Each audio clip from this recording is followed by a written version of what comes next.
Здравствуйте, уважаемые зрители! В первую очередь хотел бы выразить соболезнования и слова поддержки всем семьям и близким, кто потерял за время пандемии от коронавируса своих близких. И выражаю вам слова соболезнования. Конечно, очень печально, что так получилось, что очень много людей мы потеряли за это время. В стране идет настоящая война, война с невидимым противником. Никто, конечно же, не был готов к этому. Но я думаю, что сейчас, в скором времени, вообще перед народом, перед обществом, настанет время, когда мы должны будем анализировать все для того, чтобы для себя сделать какие-то выводы, и чтобы это стало для нас уроком. Я являюсь основателем благотворительного движения «Безбарбыс», и мы с марта месяца работаем, помогаем нуждающимся семьям, а также врачам, медикам, медперсоналу со всей страны. В основном наша работа заключалась в том, чтобы предоставлять средства индивидуальной защиты, лекарства для пациентов. С недавнего времени мы раздаем больницам, а также нуждающимся в этих медицинских аппаратах кислородные концентраторы. В общем, очень широкий фронт работы. Но если посмотреть вообще на движение волонтерства в Кыргызстане, то можно сказать одно, что в данной ситуации, в этот кризисный период, как мы сказали, что идет война с невидимым противником, в этой ситуации государство не проявило свою антихрупкость, тогда как общество проявило ее и показало очень такую мобильность, сплоченность и умение реагировать в кризисной ситуации. Вообще, я думаю, что у нас в стране только-только зарождается движение волонтерства, что эта культура только у нас на вот этой растущей волне популярности волонтерства. Не все люди еще понимают, что такое волонтерство. Если говорить вкратце, волонтерство — это твое добровольное участие, твоя помощь тем или иным слоям населения, государству, стране. Оно может проявляться в различных видах. Кто-то помогает, вот как мы видели в период пандемии, возил горячее питание для медиков, кто-то помогает лекарствами, кто-то даже взял на себя большую ответственность и выполнял роль, почти медика, врача, которые спасали задыхающихся людей, которым не хватало кислорода, мобильными концентраторами. И в данной ситуации, что я видел, что очень большое количество молодежи, что очень радует, не стояло в стороне, не было таким пассивным участником того, что происходит. Они самоотверженно и очень мужественно справлялись с этой ситуацией, с этим вызовом. И, можно сказать, рискуя своей жизнью и здоровьем, пошли на то, чтобы спасать многих людей. Вот, например, в нашем движении их было с марта месяца чуть больше 100 человек, но таких движений, таких организаций по стране было очень много. Мы замечаем, что практически в каждом большом городе они есть. И это движение очень стихийно, но в то же время очень быстро начало развиваться.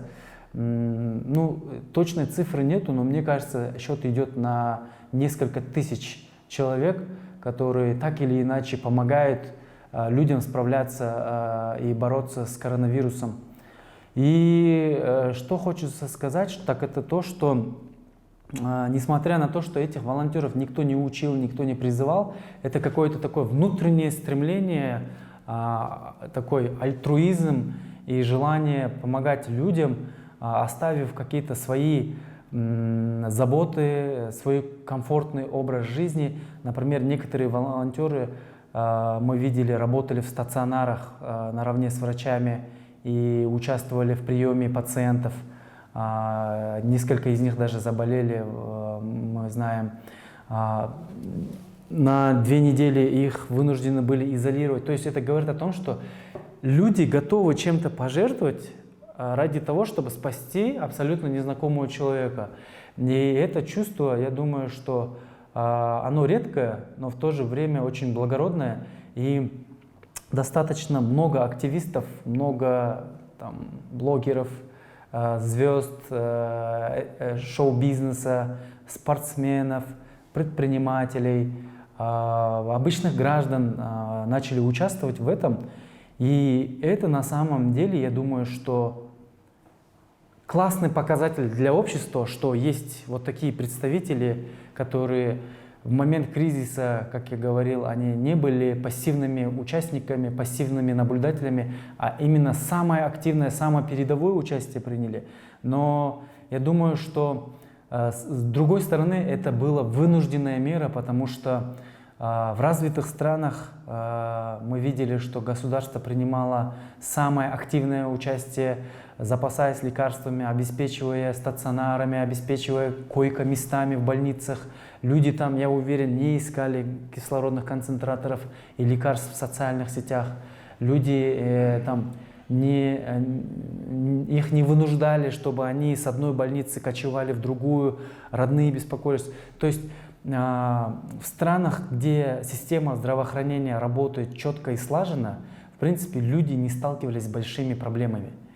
Например, мы можем привести пример, можно сказать, недалекой братской страны, это Грузия.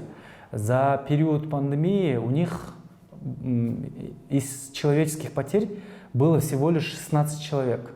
То есть это говорит о том, что система здравоохранения справилась очень четко, очень слаженная работа была, и в данном случае роль государства она была передовой.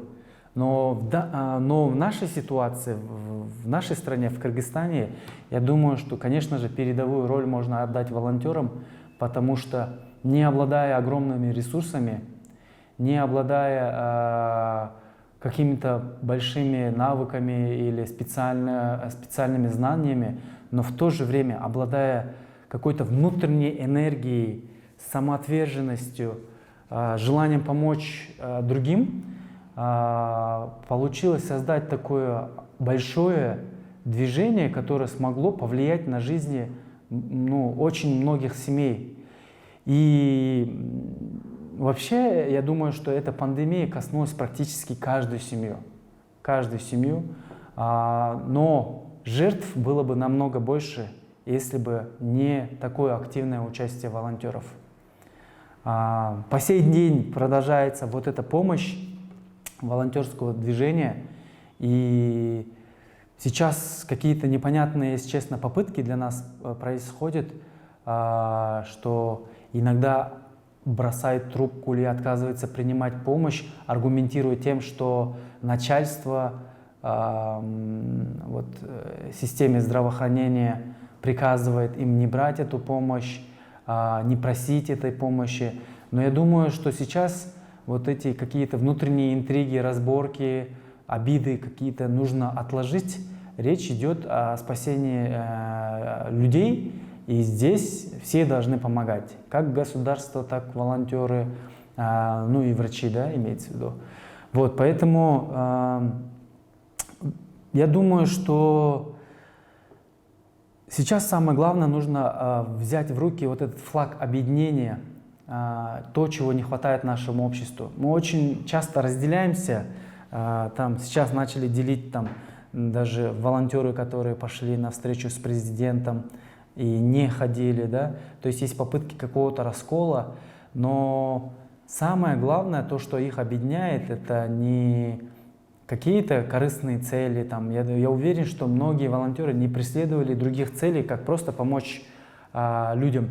И в этот момент, когда волонтеры играют очень важную роль, не нужно тратить энергию и силы на то, чтобы их разделить, создать какой-то конфликт и вызвать недовольство, потому что мы теряем энергию, да?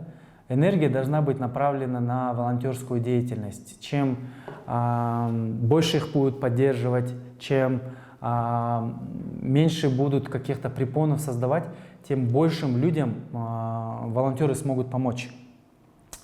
И вообще, я думаю, что это очень классный показатель для общества в том плане, что я увидел очень замечательное будущее нашей страны. Как правило, это были молодые люди в возрасте от 18 до 25, до 30 лет. И эти люди, которые подрастают, они через некоторое время будут уже, можно сказать, в других позициях. Например, я уверен, что из активных волонтеров, которые проявили себя очень достойно, получились бы замечательные управленцы в государстве. Они могли бы создавать какие-то крутые социальные проекты, раз у них получается объединить вокруг себя много людей, и у них большое желание помогать обществу. Вообще, есть же вот слова мудреца, который говорит о том, что если ты хочешь увидеть свое будущее, посмотри на свою молодежь. Да? И в данном случае, когда был очень сильный кризис социального напряжения, очень большое количество людей умирало, мы возглавляли список по количеству умерших на душу населения. Вот в этот момент, я думаю, что волонтеры смогли стать тем лучиком надежды, и появился какой-то просвет в том плане, что оказывается не все потеряно, что есть люди, которые заботятся о нас, есть люди, которые могут бросить свои дела, свои заботы и примчаться просто потому, что они хотят искренне помочь. И это волонтерское движение, я думаю, что здорово тем, что люди здесь не получают заработной платы, у них нету каких-то... это все делается добровольно, и если это движение развивать в будущем, то я думаю, что очень много социальных вопросов мы могли бы закрывать за счет участия волонтеров. Да? И государство здесь не должно создавать какие-то препоны, раздувать какие-то искусственные конфликты. С волонтерами нужно разговаривать, с волонтерами нужно считаться. И самое главное, волонтерам не нужно обрезать крылья, потому что самый тяжелый период времени волонтеры вытаскивали, да? И сейчас, когда, грубо говоря, пошел какой-то спад, наблюдаются какие-то действия, которые не добавляют, скажем так, взаимопонимания.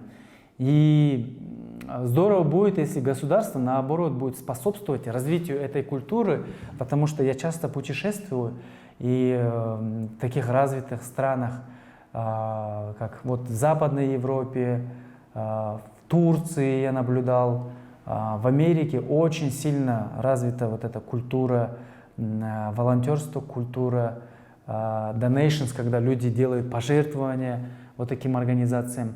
И вообще мы должны это движение сделать мейнстримом, чтобы каждый человек так или иначе мог волонтерить. Я вот наблюдал в западных развитых странах, что люди, которые выходят на пенсию, они не просто сидят дома и смотрят телевизор, что они активно волонтерят, помогают животным, помогают пенсионерам, помогают людям преклонного возраста в домах престарелых. То есть активное участие принимает в социальной жизни. И самая главная тенденция, которая зародилась, мне кажется, у нас сейчас, что появляется вот это чувство осознанности, чувство сознательности и ответственности за то, что происходит в стране. Волонтеры это проявили должным образом, хорошая тенденция наблюдается, и вот это движение не должно быть загублено и на своих зачатках погублено. Никто не должен мешать этому, а наоборот способствовать развитию этого замечательного движения, потому что, не дай бог, конечно, будут еще в будущем какие-то кризисные моменты, еще ситуации какие-то будут, или даже если не будет этих ситуаций, даже в мирное время, я думаю, что очень много волонтеров могли бы свой труд, свою энергию направить в правильное русло и принести пользу обществу. Самая главная ценность волонтера — то, что общество получает некую пользу, а волонтер, оказывая, когда он дает эту пользу обществу, он чувствует, что его жизнь проходит не зря, что чья-то жизнь становится лучше, что ты меняешь чью-то действительность, чью-то реальность, и благодаря тебе у кого-то в жизни стало чуть-чуть теплее.